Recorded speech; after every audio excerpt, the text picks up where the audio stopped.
কোনোদিনও ক্ষমা করবো না। আমি তহিদ ভাইকে না কোনোদিন ক্ষমা করবো, আমি মঞ্জু ভাইকে কোনোদিন ক্ষমা করবো না। এসে আমার কাছে আসলো, এসে আমার হাত, আমার শোল্ডারে হাত নিয়ে আমার মাথার কাছে মুখ নিয়ে বলতেছে, তোর পিরিয়ডের আজকে কয়দিন চলতেছে? তো না, আমি আপনার বললাম পিরিয়ডের যে ডেট আমার টাইমিং সেটা আমার জানতে পিরিয়ড চাচ্ছে।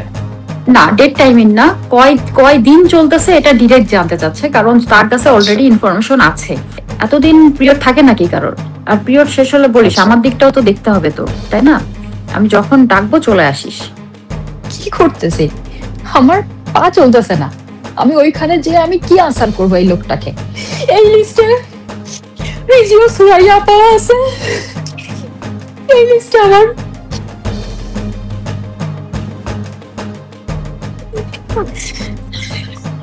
এই লিস্টে আমার ফায়াজ ভাই আছে। এরা পুরো আমার ক্যারিয়ারটা সব ধ্বংস করে দিবে।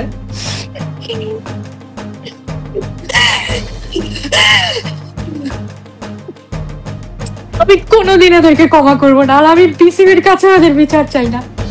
আমি আমার আল্লাহর কাছে এদের বিচার দিয়েছি, আল্লাহকে বলছি আমার চোখের সামনে এদের বিচার দেখাবেন, আর না হলে আমি ময়দানে আমি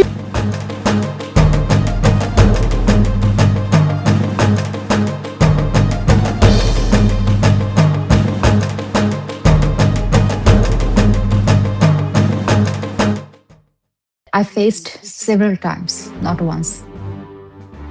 I faced several times. এটা কি আপনার টিমের ভেতরের লোকজনই এটার সাথে ইনভলভ ছিলেন?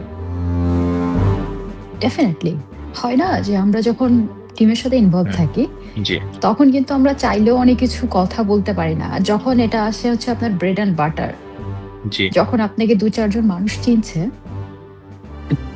তখন আপনি চাইলেও কিন্তু অনেক কিছু বলতে পারবেন না বা প্রোটেস্ট করতে পারবেন না। জি। আমি অনেকবারই ফেস করেছি রিসেন্টলি, যেগুলি আসলে আমাকে বড় বেশি ডিস্টার্বড করেছে সেটা হচ্ছে আপনি যদি আমাকে অনুমতি দেন, আমি কি জিজ্ঞেস করতে পারি যে আসলে কারা এই ঘটনাগুলো ঘটিয়েছিল আপনার সাথে, বা আপনি হয়তো আপনারটুকু বলতে পারবেন? দেখুন, আমি যদি সম্ভব। আলটিমেটলি ক্রিকেট আমার ফ্যামিলি, আমি অবশ্যই বলবো, আমি এজন্য কথা বলবো যেন আমি হয়তো ওখান থেকে সেভ হয়ে বেঁচে এসছি, আমার মতো আরো 10টা মেয়ে বেঁচে ফিরতে চাইবে, হয়তো 10টা মেয়ে চিন্তা করবে দরকার নেই, আমি যেমন আছে চলুক। সবাই কিন্তু কম বেশি ভালো মন্দ নিয়েই তো পৃথিবী। তো ওই 10টা মেয়ের জন্য যেন সুন্দর একটা পরিবেশ থাকে, আর তারা যেন সেফলি একটা সেফ এনভায়রনমেন্টে তারা যেন ক্রিকেট খেলতে পারে at least. Who actually that culprit 2021 সাল থেকে, তার আগে আমি ফেস করেছি, ওটা আমি পরে আপনাকে শেয়ার করব। আচ্ছা, 2021 সালে বাবু ভাইকে দিয়ে, সরফরাজ বাবু কোঅর্ডিনেটর, বাবু ভাইকে দিয়ে তহিদ ভাই আমাকে অ্যাপ্রোচ করে।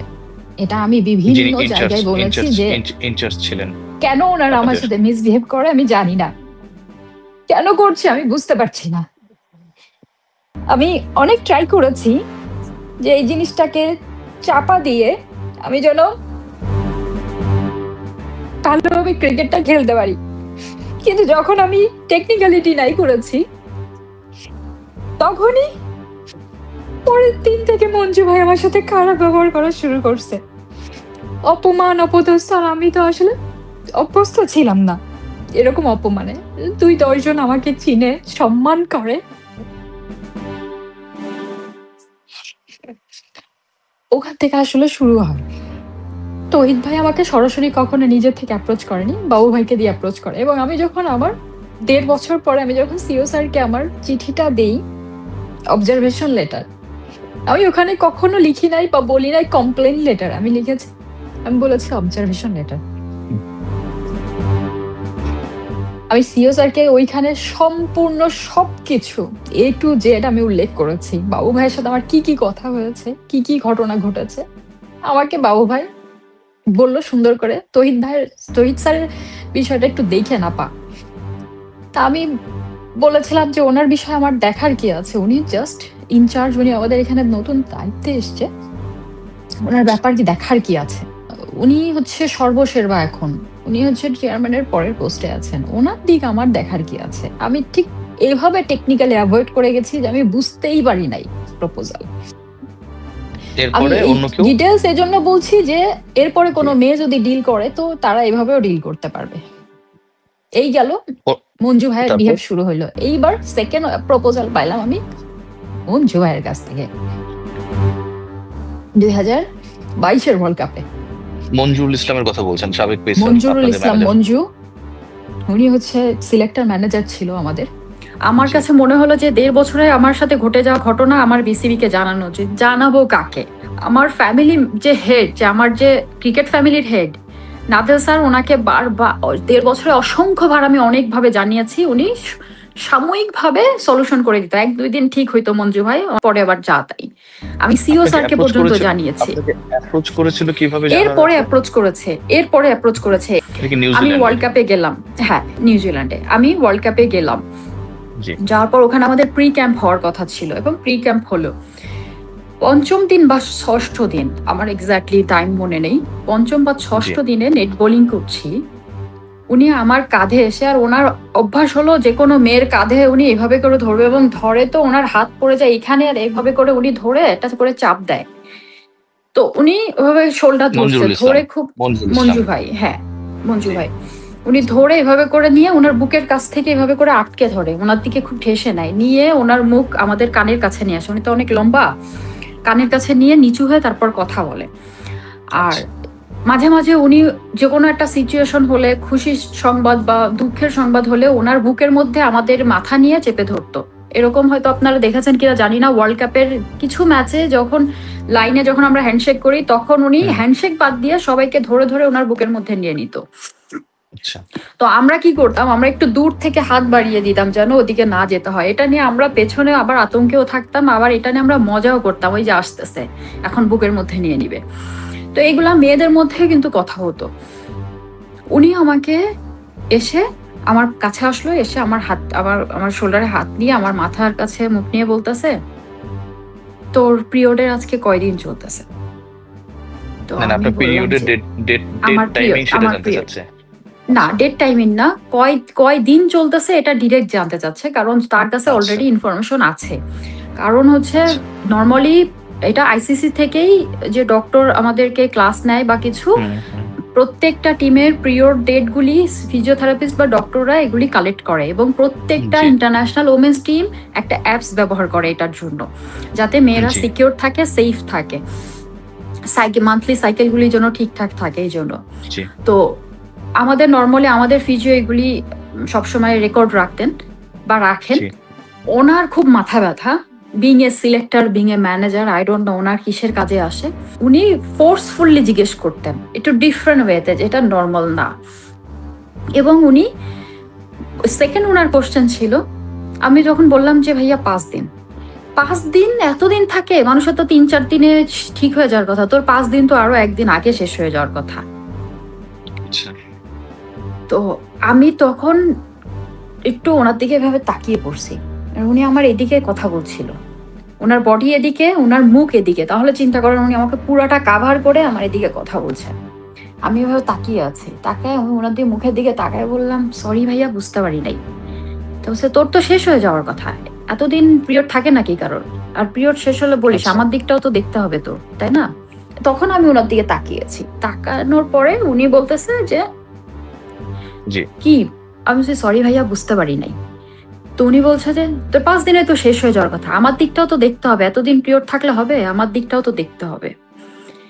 তো আমি বললাম, ভাইয়া সরি, আমি বুঝতে পারি নাই আপনার কথা, অত বোঝাবুঝির কিছু নাই, পিরিয়ড শেষ হইলে আমাকে বলিস, আমার দিকটাও তো তোর দেখতে হবে, এটা বুঝতে হবে তোর বিষয়টা, আমি যখন ডাকবো চলে আসিস। আপু যখন যখন আপনাকে বলল যে তুই আমার কাছে চলে আসিস যখন পিরিয়ড শেষ হবে 1-2 দিনের মধ্যে, তারপরে আপনি কি করলেন আমি এখান থেকে যদি একটু আমি বলতেন? ওখানে আমি পুরো ঠান্ডা হয়ে গিয়েছিলাম, আমি কি আনসার করব জানি না, কারণ আমি এই 1.5 বছর উনি আমার সাথে খুব মিসবিহেভ করছে, চরম লেভেলের। জি। আমার জি। কাছে মনে হয়তো ওনার একটা মুখের ভালো শব্দ শুনলে মনে হয় আমি একটা ভালো বল করতে পারবো, কারণ আমার বোলিং হইতো না। এর মধ্যে উনি আমাকে প্রপোজ করেছে, করলে এখন আমি কি আনসার করব, কিভাবে আমি ডিনাই করবো? আমি ঠিক ওই ফ্র্যাকশন অফ সেকেন্ডের মধ্যে আমি চিন্তা করতেছি আমি কি বলবো। এর মধ্যে আমার এক বোলার বোলিং শেষ করে ও ব্যাকও করে পারে না, আমি ওকে হাত দিয়ে সরালাম, সরো আমার টার্ন বলে, আমি ভাই এক্সকিউজ মি বলে আমি বোলিং শুরু করলাম। আমি বোলিং শেষ করে আমি আর ব্যাক করতে পারছি না, আমার পা ভারী হয়ে আসছে। আমি বলতেছি আমি কি করতেছি, আমার পা চলতেছে না, আমি ওইখানে যে আমি কি আনসার করবো এই লোকটাকে, আমি কি এখান থেকে সার্ভাইভ করে ফিরতে পারবো? আমার কথা হচ্ছে ভাই যার যা ইচ্ছা করো, আমাকে কেন টানতেছে এর মধ্যে? আমি ওখান থেকে কোন রকম আসলাম, এসে আমি একটা মনে একটা ভাব দিলাম পাশের নেটারের সাথে আমি দাঁড়ায় দাঁড়ায় কথা বলতেছি, যেন আমি ওর সাথে কেমন কোনো একটা বিষয় আলোচনা করতেছি। আমি ওখানে টাইম কিল করলাম। পরে ফিরতে ফিরতে তারপর উনি ওইখান থেকে মুভ করছে। দেন গিয়ে আস্তে আস্তে যখন কোনোভাবে আসলে আনসার পাই নাই, ফিডব্যাক পাই নাই, তারপর থেকে আবার শুরু হলো আমার সাথে মিসবিহেভ। আমি বাধ্য হয়ে আবাহনীর যে একাডেমির যে কোচ ডালিম ভাই, সে হচ্ছে নর্মাল কোচ, তাকে বললাম জি। আপনি শুধু দাঁড়ায় থাকেন, আমার কাউকে লাগবে, আপনি দাঁড়ায় থাকেন। উনি আমাকে এক জি। সপ্তাহ 2 সপ্তাহের মতো উনি আমাকে ট্রেনিং দিল। জি। আর জি। ডিকেন্স ভাই, ফয়সাল হোসেন ডিকেন্স ভাইকে তো চিনেন আপনি? জি। জি। জি, অবশ্যই চিনি। ডিকেন্স ভাইয়ের প্রিমিয়ার লিগ চলতেছিল, উনি দেখে আমি একা একা বোলিং করতেছি, কেউ নাই জি। আমার আশেপাশে। জি। উনি আমার কাছে গিয়েছে, বলে কি তুই একা একা প্র্যাকটিস করতেছিস কেন, কি হয়েছে তোর, কোচ নাই তোর? তা আমি বলি যে ভাইয়া নাই। তো বলতেছে যে তুই প্র্যাকটিস কর, আমি আছি, তোর কয় ওভার বল করবি? 4 ডিকেন্স ওভার ভাই। করবো। আচ্ছা তুই কর, আমি জি। দাঁড়ায় দেখতেছি। আমি বলছি, আপনি থেকেন না, আপনাকেও মানুষ উল্টাপাল্টা কথা বলবে, ওকে আমি কি বদার করি কাউকে? তো আমি জি। তখন বললাম যে আপনি আমার মায়ের পেটের আপন ভাইয়ের মতো একটা কথা বলছেন, আপনি আজকে থেকে জি। আমার মায়ের পেটের আপন ভাই। আমি ওনাকে এই কথা জি। বলছিলাম। জি। তো উনি আমাকে 4-5 দিন গাইড দিলেন। একটা ফার্স্ট জি। ডিভিশনের মেয়ে, তার সাথে এরকম একটা অ্যাবিউজিং এর একটা হচ্ছিল। তো সে আমাকে সরাসরি ফোন করে বলে, আপু আমি আপনার হেল্প চাই, আপনি ছাড়া আমি কাউকে পাই নাই, সিনিয়রদের মধ্যে হোক বাট কারোর কাছে আচ্ছা। সাহস পাই নাই, আপনি আমার এটা এটা কি প্রথম বিভাগ ক্রিকেটে? হেল্প করেন। প্রথম বিভাগ ক্রিকেটে। প্রথম বিভাগ ক্রিকেটের। তো এটা কি জি। হয়েছে, ওমেন্স উইং এর কোনো একজন অফিসিয়াল, ওমেন্স উইং এর হুম। রিলেটেড একটা অফিসিয়াল, তিনি হুম। হচ্ছেন ওই মেয়েটাকে করছিল, মানে আচ্ছা। অ্যাবিউজ রিলেটেড কোন একটা ইনভলভ ছিল। আচ্ছা। তো আচ্ছা। ওই মেয়ে আমাকে সাহায্য চায়। তো আমি বললাম দেখো আমি হায়ার অফিসিয়ালের সাথে কথা বলতে পারি, জি। কিন্তু আমার তো প্রমাণ লাগবে, প্রমাণ ছাড়া তো আমি আপু কথা বলতে জি। পারবো না। ওই মেয়েকে আমি জি। কখনো ফেস টু ফেস দেখিও নাই, ফোনেই কথা হচ্ছে। আচ্ছা। তো ও লাপা আচ্ছা। আমার আচ্ছা। কাছে প্রমাণ আছে, ভয়েস রেকর্ড, আচ্ছা। Phone call record. তো আমি বললাম ঠিক আছে আপু, রেকর্ড আমাকে দাও, আমি ব্যবস্থা জি। করছি কি করা যায়। তো আমি জি। সেটা জি। সরাসরি সিও স্যারকে, আমি একবার শুনে আমার কাছে মনে হলো হ্যাঁ এটা প্রমাণ যথেষ্ট, আমি সিও জি। স্যারকে সরাসরি দেখা করে আমি ওনাকে হ্যান্ড ওভার করি, ওনাকে বলি স্যার যদি আপনাদের মনে হয় ব্যবস্থা নেওয়ার জন্য, ক্রিকেটটাকে ক্লিন এর রাখার আগে জন্য প্লিজ করবেন। জাহান আপু, এর আগে আপনি যে সিওর কাছে যে রিপোর্টটা জমা দিয়েছিলেন, আপনি বললেন জি যে জি যে সময়টা আপনারা অমিক্রনের কারণে মনে হয় কোয়ারেন্টাইনে জি ছিলেন, জি ওই সময় আপনি রিপোর্টটা রেডি করেছিলেন, ওখানে তো এই ঘটনাগুলো উল্লেখ ছিল যেগুলো আপনার সাথে ঘটেছে। সম্পূর্ণ ঘটনা আমার সাথে সব যত উল্লেখ ছিল। ঘটনা ঘটে এসছে, ছোট জি। খাটো খুঁটি নাটি, অফিসিয়াল জি। টাইমিং, ইয়ার, জি। কি শব্দ জি। ব্যবহার করেছে, সবকিছু জি। আপনি বুঝতেছেন না। একটা টিম মিটিং এ যখন পয়েন্ট আউট করে আপনার নামটাই ধরেই শুধু আপনাকে বাজে কথা শোনানো হবে, আপনার সম্মান তো সম্মান, মনে হবে আপনি তো গলির ক্রিকেট খেলতে আসছেন। যারে যে তৌহিদ ভাই তো মারা গিয়েছে, আল্লাহ মাফ করুক, আমি ওনাকে কোনো দিন ক্ষমা করব না। রিয়াসাত ভাই আমি কোনোদিনও ক্ষমা করব না। আমি তৌহিদ ভাইকে না কোনোদিন ক্ষমা করব, আমি মঞ্জু ভাইকে কোনোদিন ক্ষমা করব না, আমি ইমন স্যারকে কোনোদিন ক্ষমা করব না, আমি জ্যোতি, পিঙ্কি, নাহিদা, ঋতুমণি এই ব্যক্তিগুলোকে কোনোদিনও ক্ষমা করব না। আমার এই লিস্টে রিজিও সুরাইয়া পাওয়া আছে, এই লিস্টে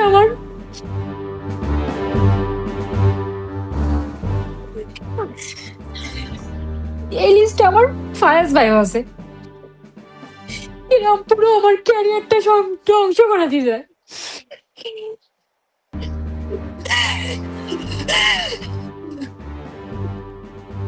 আমি কোনোদিন এদেরকে ক্ষমা করবো না, আর আমি বিসিবির কাছে এদের বিচার চাই না।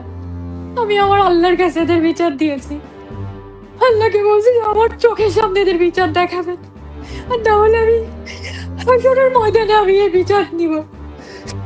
দেখতে মোটামুটি হলেও কারোর খারাপ হয় না ভাইয়া। এই মানুষগুলো, তহিদ ভাইয়ের করেও তো মেয়ে আছে না, মঞ্জু ভাইয়েরও একটা মেয়ে আছে। আল্লাহ, আমি আমার বিচার চাওয়ার সময় এটাও বলেছি, আল্লাহ তাদের মেয়েদের উপর যেন এটার প্রভাব না পড়ে, তারাও মেয়ে মানুষ। কিন্তু আমি এটা মেনে নিতে পারি না ভাইয়া। আমি শুধু এটুকু বলবো, আজকে আমি থেমে থাকবো না। আমি সবসময় বলেছি ইফ টিচিং এর জন্য আমি সবসময় প্রতিরোধ করেছি, প্রতিবাদ করেছি, আজকে আমার সাথে এত বড় বড় ঘটনা ঘটে গিয়েছে। আমি আমার মতো একটা মানুষ, আমি 16 বছর ন্যাশনাল টিমকে আমি সার্ভ করছি। আমি 2-2.5 বছর আমি ন্যাশনাল টিমের ক্যাপ্টেন্সি করছি, একটা ওয়ার্ল্ড কাপের ক্যাপ্টেন্সি করছি। আমি 130টা ম্যাচ খেলছি, আমি ইন্টারন্যাশনাল ম্যাচ। আমার মতো মানুষ 16টা বছর ন্যাশনাল টিমে সার্ভ করছে, 18 বছর টানা ক্রিকেট খেলছে, সে কেন মেন্টাল স্ট্রেসের জন্য আজকে ন্যাশনাল টিম থেকে ছুটি নিবে? আমার কোনো দরকার ছিল? আমি তো টিমে বসে বসেই টাকা পাচ্ছিলাম। আমার কোনো দরকার ছিল যে আমি ক্রিকেট তো আমার রুজি রুটি ছিল একমাত্র। আমি ক্রিকেট খেলে যেটা আর্ন করতাম, সাথে আমার যে এন্ডোজমেন্ট, যে প্রোগ্রাম, এই সব মিলিয়ে আমার যে আর্ন আসতো, আমি সেই আর্ন দিয়ে চলেছি। আমার মতো মানুষ কেন ন্যাশনাল টিম থেকে ছুটি নিবে? বারবার বিসিবি কে ইমেল করবে আমাকে স্যালারি দিয়েন না, আমি নিজের থেকে স্যালারি উইথড্র করতেছি। আমার বিবেকে বাধে, আমি ন্যাশনাল টিমে খেলতেছি না, আমি কেন স্যালারি নিব? আমার জায়গায় যদি অন্য কোনো মেয়ে টিমে ঢুকে, সে ওই জায়গাটা স্কোপটা পাবে, আমি কেন একজনের রাস্তা আটকাবো?